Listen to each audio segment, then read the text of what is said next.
Everybody, my name is Matthew Poes with Poes Acoustics, and in this video I'm going to talk about the new waveforming technology from Trinnov. As many of you may know, over on Audioholics, I recently did an interview with Arnaud. Arnaud is somebody who I've gotten to know. He was one of the founding members of Trinnov, and he is the kind of the equivalent, if you will, of a CEO for the company in Paris, and it's been great. You know, he's actually been so behind the technology, if you will, that other than when he shows up at shows or events or occasionally get to do these interviews, he's not somebody you get to interact with a lot, and yet he's one of the key people who understands the technology, you know, better than most. So it was really neat to get him on. I've since then gotten a lot of questions, and I actually would encourage all of you who watch this video and have more questions about this to feel free to message me. But I want to talk about what the technology is, how it differs from the way we treat bass, why it's not a physically impossible technique. I've actually had some people say, well, it breaks the laws of physics. It doesn't break the laws of physics, but it is definitely something that's working very differently. Many have heard talk about me doing it. I want to, but I want to like set expectations. I don't know that I will. We'll see. And I may do a later iteration of it when it starts to advance enough to use speakers differently. But I may do it now because I'd really like to. So we'll see how that goes. So what is this technology? Well, let's actually start with the basic problem, right? The basic problem is if you set up speakers, you can see I've been picking on this F100 here. So you got this Martin Logan F100. Martin Logan, you're getting a lot of free advertising from me. And it's got these 3 bass drivers. I got 2 of them. They actually have really good bass. I get bass down into like the mid-20s in this room. No problem with these full range. They don't really need subwoofers for music. I could see somebody using them for movies and probably being happy enough. I like subs. This would not make me happy, but I could totally see somebody being okay with that. And okay, so they're producing bass, right? And we have an issue. So one of the problems is bass comes out of the speaker. It wraps around the speaker. It's going to go back to that wall. It hits that wall. It's going to bounce back, and it's going to meet right at the face of the speaker with the direct sound, delayed by the difference in the time it takes for the sound to do that.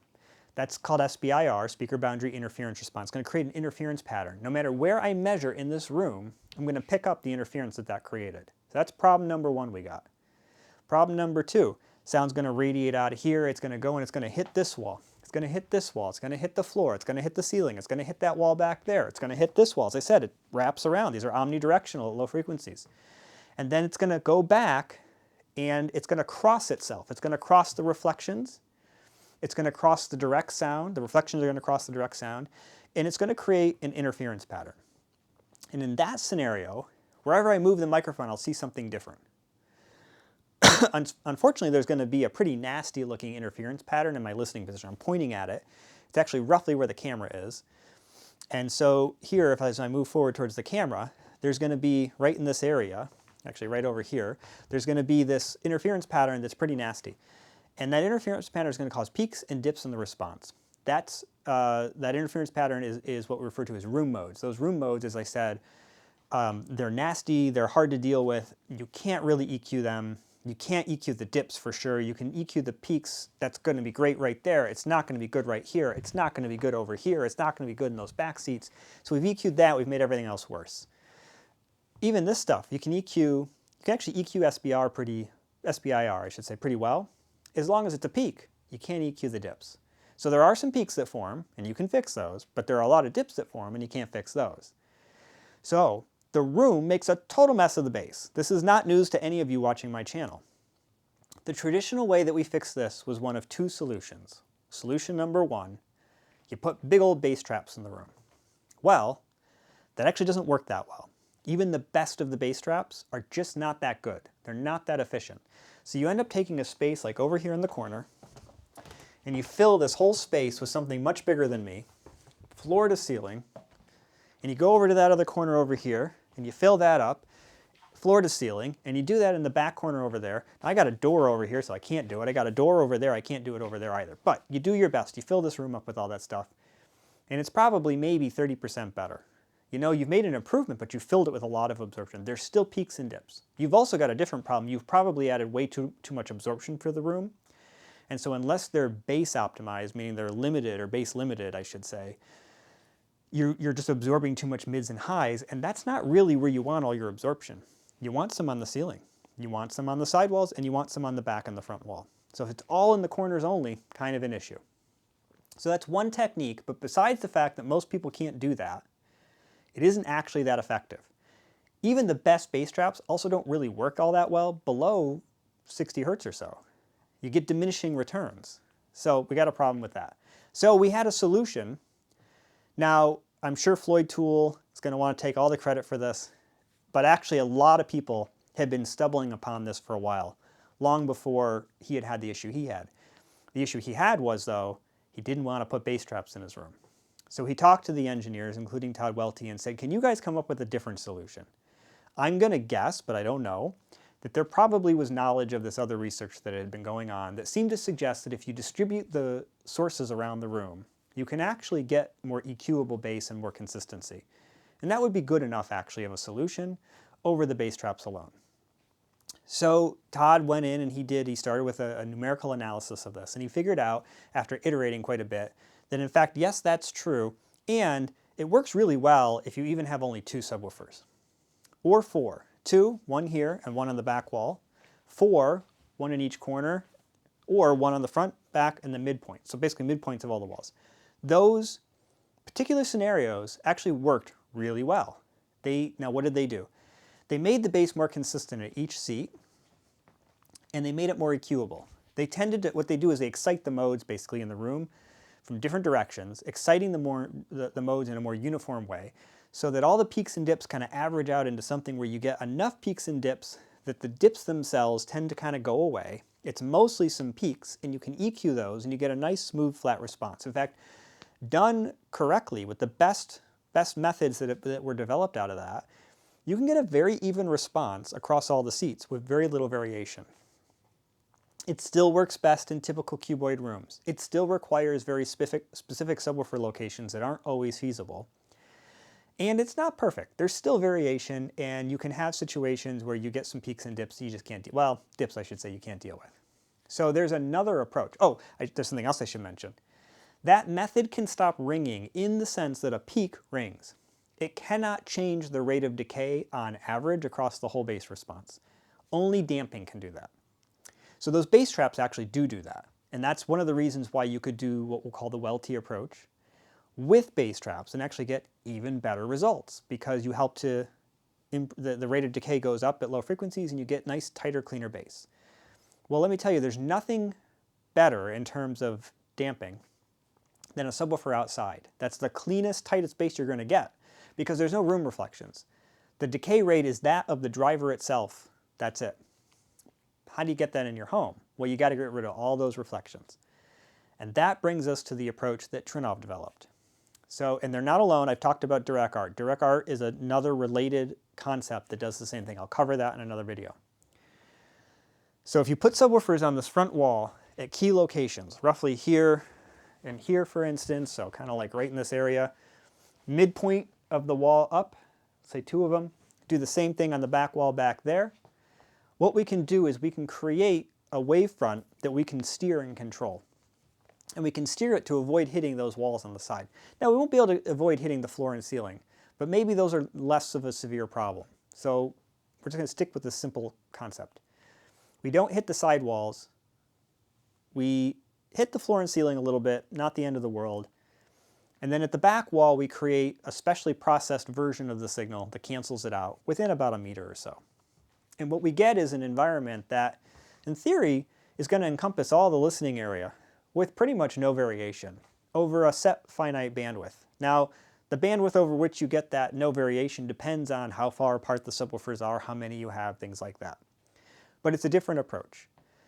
Now, Trinnov actually said, well, if we can control the steering in an even more fine-grained way yet than that, we can actually do some pretty interesting things by adjusting the frequency response, the phase, and the level of each individual driver.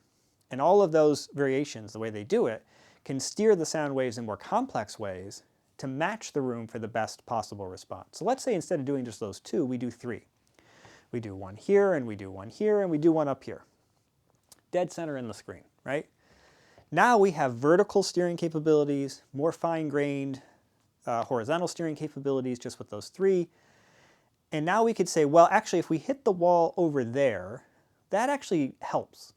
It gives us a little bit of extra room gain. It fills in a dip. It doesn't actually cause any dips. All right, so that's okay. We're okay with that one. If it hits over here, that's a problem. So we're going to need to steer it away from the wall over there. But there, that's fine. Over here, we don't want to hit the wall at all. We're going to steer it away from that wall. And on the back wall, well, it's going to hit it. Nothing we can do about it, but we're going to cancel that out, right? So we have it on the wall. There's no front wall reflection anymore. We're steering it to avoid floor and ceiling. We're steering it to avoid the right wall, and we're only going to hit a part of the left wall. This is the room matching concept that they've got built into it. And in that scenario, they've taken advantage of the walls to actually enhance it. They refer to it as a waveguide-like effect. Now I simplified it into one specific reflection, but in reality, the microphone would figure out that maybe that particular area of that wall and, excuse me, that part of the ceiling, that part of the floor, whatever, would all benefit in some way if it did actually reflect. And so it's steered, it creates this kind of lobe, if you will, that is very asymmetric and globular, instead of a nice smooth lobe that's heading just in one direction, if, for the sake of argument, doing that made for a better response in the room. That's the room matching part of it, as I said. And then you cancel it on the back wall. As I said, you have an array back there. Then let's get into the one that everybody's heard about, the double bass array. So what I've just mentioned with 3 allows you to steer it, but one of the issues is that it still has to steer it.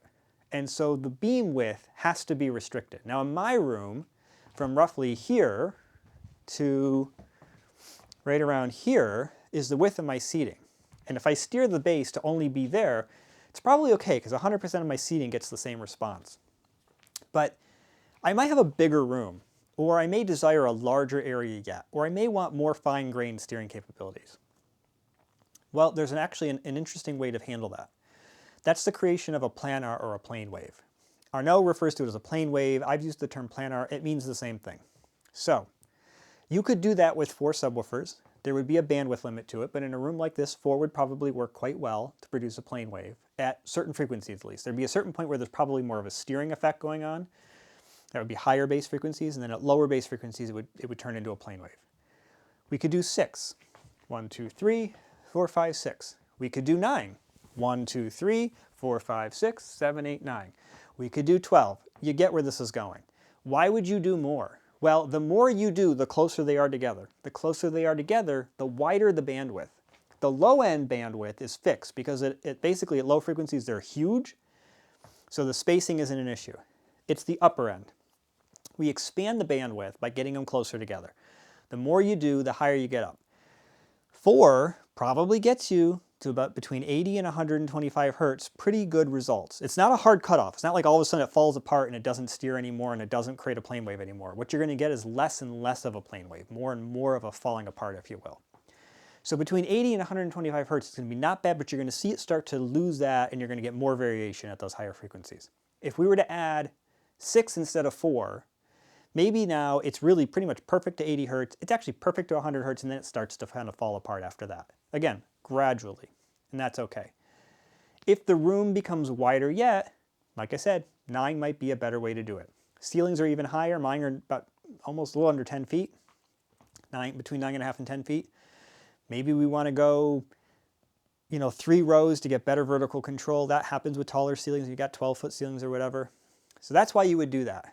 Interestingly enough, you may not need the exact same array on the back wall. Yes, it's going to work the best if you have that, but you may actually be able to get away with 2. In many rooms, probably 4 here and 2 back there would work amazingly well, or 3 here and 2 back there even. 6 here, 3 back there could work really well, or 6 here and 4 back in the back wall. Because the back wall's job is to basically create a planar wave, approximation at least, at the right position to cancel out the reflections. And that's it.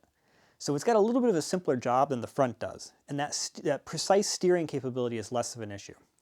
Now, for those of you who are saying, well, wait a minute, you talked about this planar wave, plane wave thing, what the heck does that mean? Well, normally what happens is that the sound radiates out of a driver. We'll use this because we have a driver right here. It radiates out of this and it expands out like this. And the front of it's actually got kind of a dome shape. It's called a spherical wavefront. And this spherical wavefront elongates out, keeps widening as it gets towards the listener. At low frequencies, those wavelengths are longer, so it's a much bigger spherical wavefront, but it's still a spherical wavefront. By the time you get to the back wall, it approximates a planar wave or a plane wave. What that means, it's the size of the whole wall. The analogy I would use is imagine like when you're blowing bubbles, you take that wand and you stick it in the bubble and the bubble soap sticks to the inside. It covers the whole thing. And then you blow it, it kind of turns into like a sphere. Inside the wand, that soap bubble can't actually, it's not a bubble and it doesn't move around. It's just like a plain wave, just a sheet of soap. And it has to free itself, has to turn into a full sphere before it can bounce around and hit things. Same thing with the sound waves. The sphere can bounce around and hit things. The plane wave cannot. The plane wave is going to stick to the walls, floor, ceiling, and it's just going to travel through the room. There will be no reflections with a plane wave. So, with the Trinnov approach, you make the job of the processor much easier if you have a plane wave, because now it doesn't have to steer anything. It can just process the signal. It'll, as I said, it'll go through the room, just travel from front to back, and then it can cancel that signal out. The job is easier and you get a much larger area that's nice, clean, smooth bass with no variation in seats. And everybody wants to hear the same thing in every seat. That's the goal. So then the other thing that's really interesting about these techniques is that because you're getting rid of all these reflections, the decay rate is anechoic-like. It's free space-like. It's as if it's outside. The bass is as clean and tight as it can possibly be. So it's a very neat way of doing things. Now, to those naysayers who say it's impossible, you cannot do that, you can't steer bass. Well, the pro industry has been steering bass for a long time. You absolutely can steer bass. Not only can you steer bass using techniques like they do, there's actually passive techniques. So if you were to take an enclosure like this, you could do something called a cardioid enclosure where you put we're going to call it a lossy vent. So you put a slit in the side of the cabinet here, you put another slit in the side of the cabinet, it goes all the way to the inside. You're going to cover that with some fabric, and then you're going to put some foam over that of a particular density. The sound that radiates out of that is actually going to cancel the sound as it starts to go around. And it turns the radiation pattern of this from omnidirectional to cardioid, meaning there is some sound radiation to the back of the speaker, but it's very slight. And primarily what you see is this pattern that kind of does this in a forward direction, just like the speaker naturally does at mid and high frequencies from the directivity of the drivers themselves, or in this case, there's also a waveguide on the tweeter. It's what it does. So the cardioid radiation pattern is formed not by a waveguide, but an acoustic resistor, basically. So we've been doing this for a long time. It just wasn't done in the home environment, because in and of itself, steering the bass didn't necessarily get rid of the reflections and modes. But when it's done in a way that's intelligent, where it understands what needs to be steered where, why, and how, you can actually make significant improvements in the bass response of the room and get better sound. There actually was, even before this Trinnov approach, real advantage to cardioid radiation for bass anyway. Towers that had cardioid bass, or there was actually the Dutch and Dutch 8C has cardioid bass, would tend to have cleaner and tighter bass because they didn't have the same reflections off the rear and side walls as a normal speaker would. Not only did it improve SBIR, but you would often find that the bass decay rate was a little bit quicker than would typically have been the case. I mean, that thing has basically directed bass all the way down to below 100 hertz. It's actually quite impressive. This is the same concept, but for any speaker, because you're putting the subs in the wall, or on the wall, and they're kind of handling that using the DSP. Now, you're going to say, well, yes, but the Trinnov is really expensive. It's for rich people only. And the subwoofers now, instead of needing, I needed like, what, 4 before? Now you're telling me I need to have like 5 or 6 or like maybe 24? Like, that's crazy. Well, I get it, but you don't necessarily need to have big high output subwoofers anymore either. Because of the way this technology works, you're not going to really get a lot of benefit, at least above what we're going to call the unimodal pressure point of the room, from the rear subs. All the output gain is going to come from the front subs. But if you have 3 subs, you're going to get 9 dBs more output than 1 sub. If you have 6 subs, right, you're going to be getting, what is that, 12 dBs more output. Like, you're going to get significant gains in output as a result of doing more subwoofers in the room. And so you can do smaller subwoofers to get the output you need for the room. A lot of people put a lot of subs in the front anyway. You know, there's a lot of people who've done these arrays of like 4 and 6 or whatever. So one of the cool advantages of this technology is you do get some extra headroom out of it. Now, it does raise another issue. The Trinnov is the only thing that does the Trinnov tech the way it does it. The direct art is a different technology. It can do some pretty cool stuff too. But both direct art and Trinnov have a channel count problem, which is that in order to make this work ideally, every speaker needs to be individually addressable. That means you need to have dedicated outputs for them. So I have the 16 channel model. It's actually a 20 channel model. It's got 16 analog outs, but it's got two channel SPIF outs that I can convert over to 4 analog extra outputs, right? So I have left, center, right, that's 3 channels. I have left and right, that's another 2 channels, we're at 5. I have the rear, that's 7. I have the 4 overhead, so 7, 8, 9, 10, 11, right? So we have 11 channels. I've used some up for other reasons, we're not going to talk about that. Let's just say we did wides, right? So 11, 12, 13. We've used up 13 channels just on the main speakers. Now, I said we need probably, realistically, really a minimum of 3 on the front and 2 on the back. So we're at 13, 14, 15, 16. All right, we got a problem. That's all the analog outputs, 17, 18. So we're going to have to add a DAC. What if I want to do more? So we were at 16 here before, right? What if instead of doing the 3, I do 6? So we were at 13, that takes us to 19. We're 1 away from the limit of that processor, and I need to have at least 2 on the back wall, if not 3. So I can't do that. It's not going to work. Well, now that means I need an altitude 32. It's even more expensive. So that is the one big problem. And even if you're doing direct art, which uses all the speakers in the room as active absorbers, basically, there's still that benefit of having more active absorbers in more locations and more of them having bass capabilities. Surround speakers don't have a lot of bass capability. So to be able to be an active absorber below 100 hertz or so is going to require subwoofers on the walls. And so you run into this issue where, like, short of a storm, you're going to be pretty low on channels to be able to do that. So that is the one negative with this approach. You do need more sources, ideally, to make it work really well. And you may run into channel problems. But as I said at the beginning in describing the different scenarios, one of the surprisingly good scenarios that works well for the Trinnov is the 3 subwoofers on the front and the 2 in the back. And as I already showed you, even with wides, you actually can do that within the channel count. In fact, I would have some extra channels still. So I would be able to do the 13 channels I mentioned, and then I could add in the extra 5 channels. Puts us at 18, I have 2 more. So you could actually do, if you wanted 6 overheads, you could do 6 overheads, not a problem. So anyway, that's the Trinnov technology. As I said, it is a completely different approach to handling bass. It's using these speakers as active absorbers, the subwoofers I should say. I did mention at the beginning that there's some ideas that I'm going to do it. I want to, we are in discussions on doing that, but whether it's going to happen or not is going to depend on a lot of things. For one thing, this baffle wall could support that, but I didn't design it for it, and I'd have to take the whole thing apart and start over, and I really don't want to do that.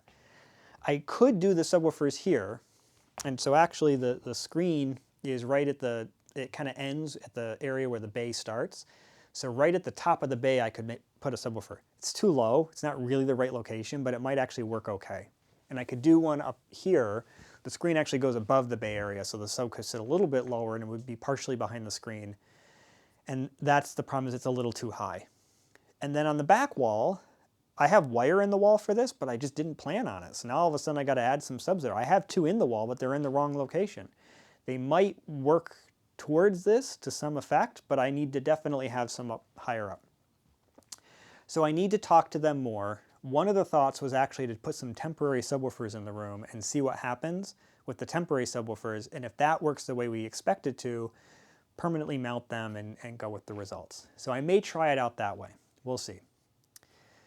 But in the meantime, what I am trying to do is actually get some projects that I work on using the Trinnov where we implement this, and that will give me more experience using the technology and seeing how it works. I'm excited about it because conceptually and theoretically it should be amazing.